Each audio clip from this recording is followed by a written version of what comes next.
એટલે આપણી કોઈ જવાબદારી નથી. આપણી એક જવાબદારી રહેશે, વિશ્વાસપૂર્વકનો સ્વાધ્યાય અને ભજન. અનંત જન્મથી આંખના ખોખાથી જોયા જ કરે છે. અનંત પ્રથમ 21 ઘેર જઈને વાંચી લેજો.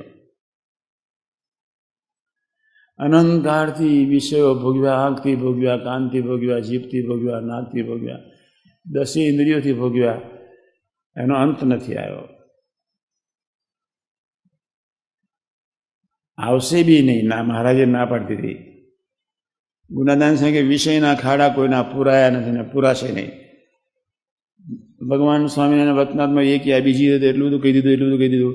વડતાલ 16માં કહી દીધું. ચિત્રકેતુ રાજા 1 કરોડ સ્ત્રીઓને છોડીને શા માટે આ માર્ગે ચાલે?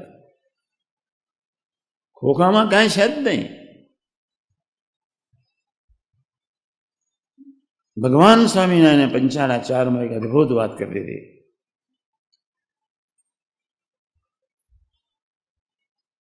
કે પુરુષોત્તમ નારાયણ કે ગુણાતીત પુરુષ એનું ખાલી એક જ ઇન્દ્રિયનું સુખ, 5 ઇન્દ્રિયોનું સુખ લઈએ છીએ. શબ્દ, સ્પર્શ, રૂપ, રસ અને ગંધ. કેટલી અદભુત વાત કરી છે. એક જ ઇન્દ્રિયોનું સુખ જો પુરુષોત્તમ નારાયણની મૂર્તિનું સુખ ભોગવીએ, એક જ ઇન્દ્રિયથી, તો 5 ઇન્દ્રિયોના ભોગ ભોગવ્યા જેવું સુખ 5 ઇન્દ્રિયોને લાગે. યોગી મહારાજ હસતા હસતા સયાજીપુરાની ધરતી પર અમને એકદમ આનંદ થકા કહ્યું કે મારે તો તમને એવા સુખ્યા કરવા છે, બ્રહ્માંડોને લઈને ઉડી જાઓ, ભાગી જાઓ એવા સમર્થ છો, પણ શાસ્ત્રીમાનને પોતાની મૂર્તિનું સુખ આપવું છે એટલે તમને રાગ ગરીબ રાખ્યા છે. એ રાગ અને ગરીબ ભાવમાં જવા માટે પ્રથમ 18, મધ્ય 28, 41 મસ્ટ. જેટલો ગરીબ ભાવમાં વહેલો જાય ત્યાંનો તેટલો સંબંધ વધારે. હવે સમજાવું છું, બરોબર સમજજો.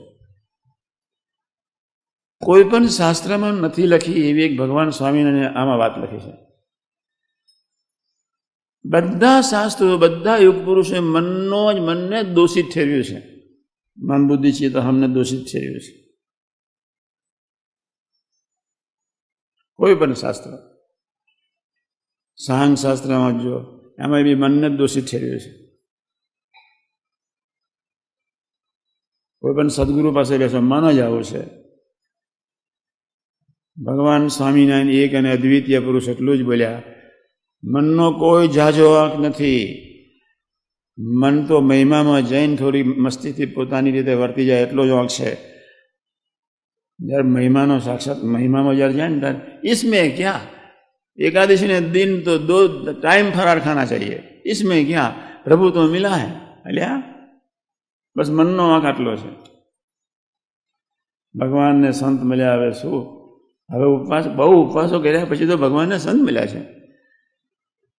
એ મનનો વાંક છે. બાકીનો બધો જ ભ્રષ્ટ અંતકરણ, જે ભ્રષ્ટ દેખાય છે, રુદન થઈ શકતું નથી, લય થઈ શકાતું નથી, એના બધાનું જ કારણ, મૂળ કારણ ઇન્દ્રિયો છે. જ્યારે મેં વતનાથ પહેલી વાર વાંચ્યું ને ત્યારે મારી આંખમાં આંસુ આવી ગયેલા. હાશ, સાથે બધા મનની જ માથા કરો, મન જોડે લડો, મનને આમ કરો. મહારાજ કે પણ મન બધું પોઝિટિવ થઈ જશે, ઇન્દ્રિયોને પોઝિટિવ રાખો બસ. અને એ માટે તમારે કેટલું સજાગ રહેવું જોઈએ. બીજી વાત કરો, કેટલા જાગ્રત રહેવું છે હવે એ વાત કરું છું. તમે બધા ગ્રહસ્થ છો અને આજે વિવિધ પ્રકારની એડવર્ટાઇઝ એટલી બધી ચાલે છે. એડવર્ટાઇઝ, બાપ રે બાપ. હવે એડવર્ટાઇઝમાં એક રમકડાના દર્શન કર્યા તમે, હવે એ તો નખરા છે, એ તો પ્રદર્શન છે. એ તો અહમનું દર્શન જ છે. પોતાની જાતને સારી દેખાડવા માટેનો પ્રયત્ન છે. પણ એના તરફ એક વાર એ ઢીંગલી તરફ જોયું અને એના આત્મા તો કેટલાય કરોડો જન્મથી કોઈ એક્ટ્રેસ સામે ન જોવાય, કોઈ એક્ટ્રેસ સામે ન જોવાય. પેપર વાંચો તો અધ્યાત્મ પૂર્તિ વાંચજો, બાકી બીજું વાંચવા જેવું નથી. બાકી પાંદ્યા ફેરવશો જ નહીં. Waste of time and energy. એ દીકરીની ટ્વિંકલિંગ ઓફ ધ આઈ, એ ઢીંગલીની ટ્વિંકલિંગ ઓફ ધ આઈ તમે એનું દર્શન કરી લીધું, અંતકરણ ટોટલ ભ્રષ્ટ થઈ જાય. અને બીજી વાત છે કે તરત જ જોયું ને તરત જ લેવડ દેવડ. કોમ્પ્યુટર કરતા ભગવાન સ્વામિનારાયણનો કોમ્પ્યુટર તો બહુ ફાસ્ટ છે. ઠરાવ કરજો બસ. હું ગોઠાઈ છે રાજકોટથી આવતા હતા ને એસટી બેઠા હતા. હું બધું પોઝિટિવિટી પર બહુ જતો રહું. અમારો એક સેવક પછી બેઠા, પછી લીમડી કંઈક ઊભી રહી કે પછી બગોદરા ઊભી રહી. તરત જ સંકલ્પ 4 ઉઠી ગયા, નેચરલ. પહેલો સંકલ્પ એ ઉઠ્યો, કોઠાઈ જેવા સાધુ સામે ન જો, ત્યાં કચરામાં જો. એની નિર્દમતા પહેલેથી ગમતી મને. બીજો સંકલ્પ મને એ ઉઠ્યા, સેવક તરફ ન જો, ત્યારે એના સનાતન દિવ્ય પુરુષનો યોગ છે. અને ત્રીજો સંકલ્પ તરત જ અંદર વેરી મોમેન્ટ એ ઉઠેલો કે રાજકોટના આવા ભક્તોને ન સંભાળીએ. અને ચોથો સંકલ્પ એ ઉઠેલો, બાપાના ગમતામાં વર્તી લેવો છે, એક દેહ તો એના માટે આપી દઈએ. હું આનંદ વિચારોમાં 24 કલાક રહ્યા કરું. કથા વાર્તા મસ્ત કે મદ્રાસની એક ભિખારીની છોકરી 10મા ધોરણમાં ફર્સ્ટ ક્લાસ લાવી, તમને ખબર હશે જ. પણ એને એક કક્ષાએ ડૂબી ગઈ. ભિખારીની દીકરી માગવાઈ જતી હશે, એને ખ્યાલ બી ના રાખ્યો કે હું ભિખારીને છું. એને ધ્યેય તરફ જ નજર રાખ્યો, એને ખ્યાલ જ ન રહ્યો કે હું ધ્યેયવાળો જે માણસ છે એને ખબર ન પડે મારું ડેસ્ટિનેશન આ છે. હંમેશા ઉચ્ચ ડેસ્ટિનેશન રાખજો, અંત આવશે જ. સુરુચિ ટોપ રાખવાની. મારા વિચારમાં કે હું વર્ષો પહેલા સુરુચિની બહુ વાત કરતો હતો. થોડાકે પકડીને થોડાક હજુ હવામાં છે. જેની જેટલી ટોપ સુરુચિ તેટલી એ સુરુચિના કિનારા ઉપર ભગવાન સ્વામિનારાયણ લઈ જાય છે. એટલા માટે તો પૃથ્વી પર આવ્યા છે. એક સરસ વાત કરું, વચ્ચે સાંભળજો. વતનાથ પ્રથમનું 20મું વતનાથ સારંગપુરની ધરતી ઉપર જમ્યા પછી સ્વામી કે કાં 16 વાંચો કાં 20 વાંચો, નાનું વતનાથ વાંચવું જોઈએ બપોરે. સ્વામી એમ કે પ્રથમ 20નું કઢાવડાવ્યું સ્વામીએ. ધીમે ધીમે 7 કથા કરનારા બેઠા હતા.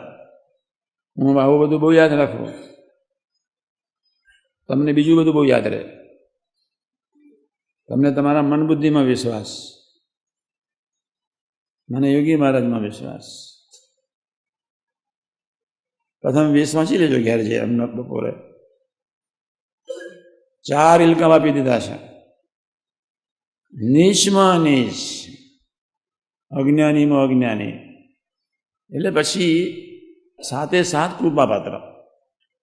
જલજુલીના સમય પર આવેલા અને બીજે દિવસે રોકાયેલા અને બધા બેઠા હતા. બાજુ હું બેઠેલો, સ્વામીની બાજુમાં જ હું હોઉં. આમ બધા સાથે બેઠા હતા.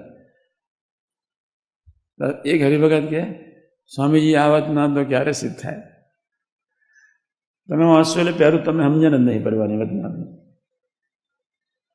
અને છતાંય હું તમને કહું છું કે પ્રથમ 18 ને 16 તરફ નજર રાખો એટલે સિદ્ધ થઈ જાય. એના તરફ નજર રાખવાની જરૂર જ નથી. વાંચજો ને અમને રૂમે જઈને, સમજણ જ નહીં પડે. એક કથા સાંભળીજો, થોડી સમજ પડશે, પણ એટલું જ થઈ જશે કે આજે